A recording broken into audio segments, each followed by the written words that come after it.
Là, il est là, il est là. Il a patiné fort, il a travaillé fort dans les coins. Et il est là, c'est notre chronique planification de la sécurité financière avec Alain Côté de Liberté 55, financière Liberté 55. Exactement, voilà, oui, c'est ça. On va prendre une vitesse de croisière, là, on va y arriver. D'abord, il y aura toujours le petit clin d'œil avant ça sur le hockey, parce qu'on sait que notre ami Alain est Canadien, Nordique, Bruins de Boston.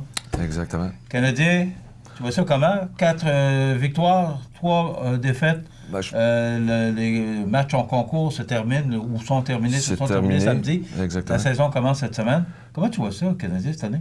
Bien, je vois qu'en tout cas, le départ, les matchs pré-saison ont été meilleurs cette année que l'année passée, parce que l'année passée, je pense qu'ils en avaient perdu 6 ou 7, là. Et puis, en tout cas, le début de l'année n'avait pas été fructueux, mais là, je pense que, bon, en tout cas, après ma barre, comme ça donne l'impression que oui, peut-être, c'est sûr que les équipes contre lesquels ils ont joué n'étaient pas peut-être les vrais clubs là, qu'on va avoir sur la glace, là, c'est ça. Mais tout de même, en tout cas, au moins, l'esprit semble positif. Et puis, bon, avec les jeunes qui se greffent là, tranquillement là, à l'équipe, là, bon, ça a fait un renouveau un petit peu au niveau des joueurs. Pacioretty, c'est un bon échange? Le temps va nous le dire, mais je pense que pour lui, c'est un bon échange. Et puis, on espère aussi qu'avec le jeune Suzuki puisse se développer, justement. Je pense que c'est un gros point qu'on va savoir, en fait, là, dans les quelques années à venir, là, si vraiment l'échange a été payant pour le Canadien. Alors, on parle d'assurance maintenant? Oui, exactement. Ben, en fait, c'est ça. Je voulais tout simplement, moi, ben, c'est ça, là, puisque je serai le chroniqueur là, de la sécurité financière, je voulais faire un petit portrait, dans le fond, de ce que moi, je peux offrir là, aux gens de la région, bon, tous les gens que je rencontre et tout ça.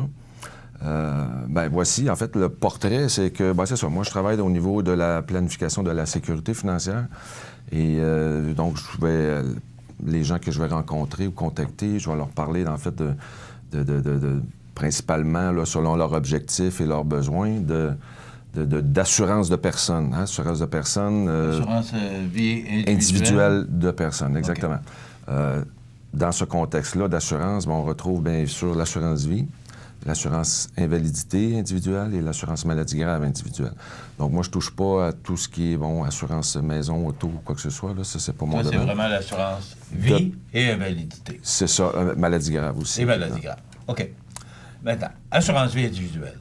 Bien, on compte plusieurs, il y a différentes façons. Là. Il y a différents concepts, il y a différents produits, il y a différentes manières. Il y en a en masse, là. Oui, bien, oui. Elle s'y perd, même. C'est ça. Bien, c'est ça. Lorsqu'on travaille ou on évolue dans le domaine, on peut peut-être plus les saisir, les décortiquer, là, mais quand même... La première chose, quand tu rencontres une personne, on parle de quoi? On fait un tableau, on fait l'analyse de la personne? Exactement. Chaque cas est différent. Hein? Chaque personne, que ce soit au niveau familial, personnel, corporatif... Bien, chaque dossier ou chaque client ou chaque personne a un statut ou des objectifs différents. Donc, il faut justement faire une cahier de données, établir justement quelles sont les priorités, quels sont les besoins, quels sont les objectifs de chacun ou de chacune. Et à ce moment-là, bien, selon justement peut-être la question, budget ou... selon le besoin, on va y aller avec un produit peut-être... Famille, personne seule. Exactement. Il faut vraiment regarder ça dépend du contexte. Là, exactement. Et c'est là qu'on fait... une évaluation. La cueillette de données exact. Pour établir quels sont les besoins de la personne. Exactement. Puis, les finances sont bien importantes aussi parce que, des assurances, il y en a il y en a pour toutes sortes de budgets. De 20 $, à 2000. Bien, c'est ce qui, dans le fond, c'est ce qui va, le type, si on peut dire, le type de produit ou le type de produit choisi, bien, il ira en fonction du besoin et du budget ou, des priorités de chacun. Lorsqu'on parle de produits en tant que tel, on peut avoir des assurances vie permanentes, des assurances vie temporaires. C'est quoi la différence entre les deux?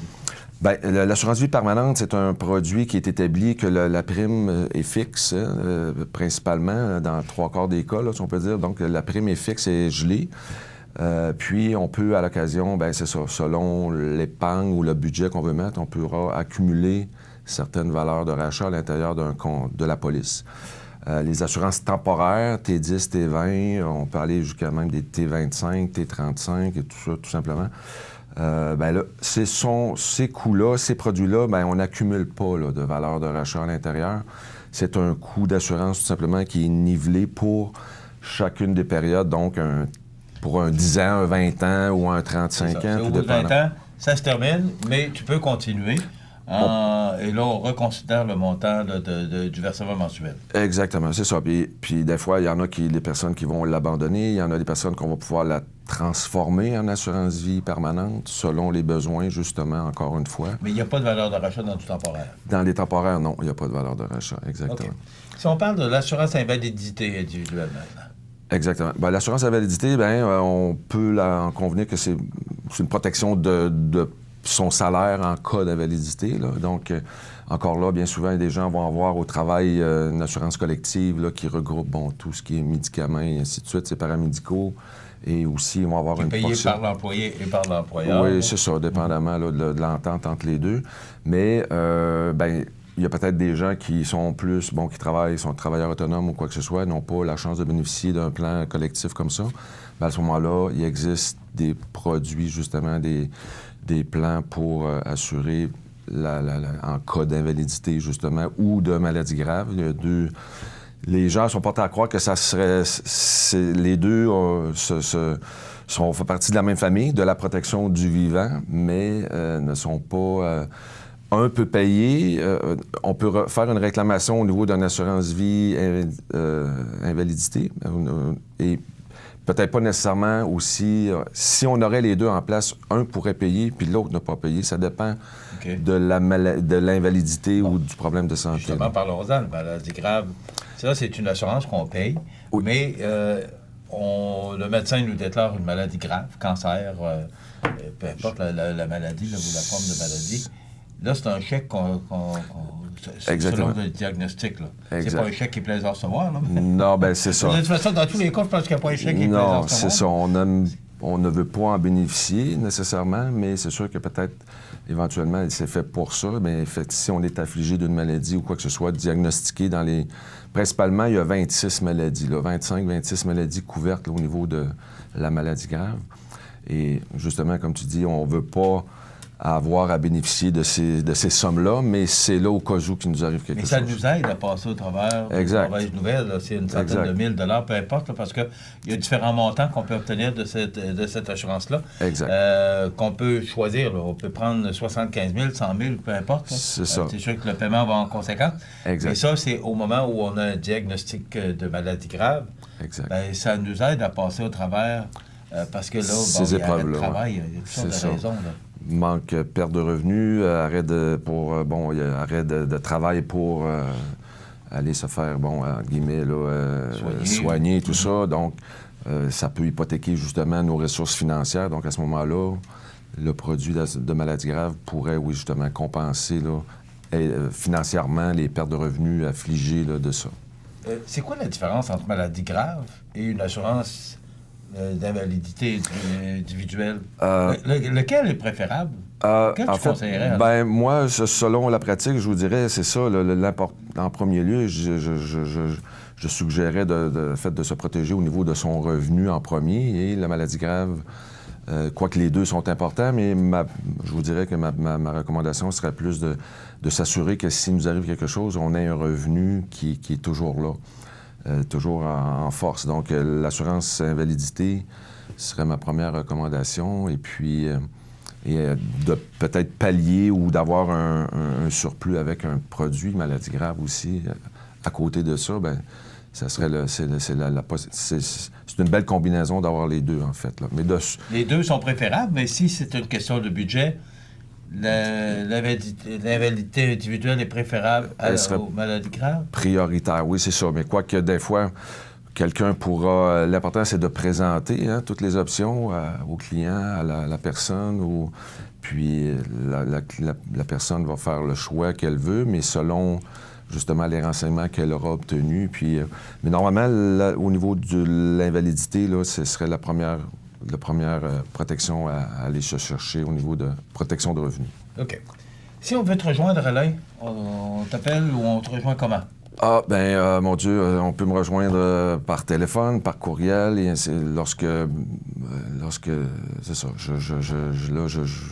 je m'installe dans la région de Montmagny. Ça fait déjà, 3 ans que j'étais à Québec, et puis ça, là, tu t'en viens chez nous, là. Exactement. C'est d'ailleurs pour ça que tu es avec nous le lundi matin. Exact. Parce que là, tu vas t'établir à Montmagny. Est-ce qu'il y a un numéro de téléphone où on pourrait te rejoindre? Oui. Le temps de t'installer? Oui, tout à fait. Bien, en fait, à Québec, là, mon bureau, 418-622-7077. Poste 622-7077, poste 238, ou mon cellulaire, qui est le 418 Oui. 997-41-89. 41 89.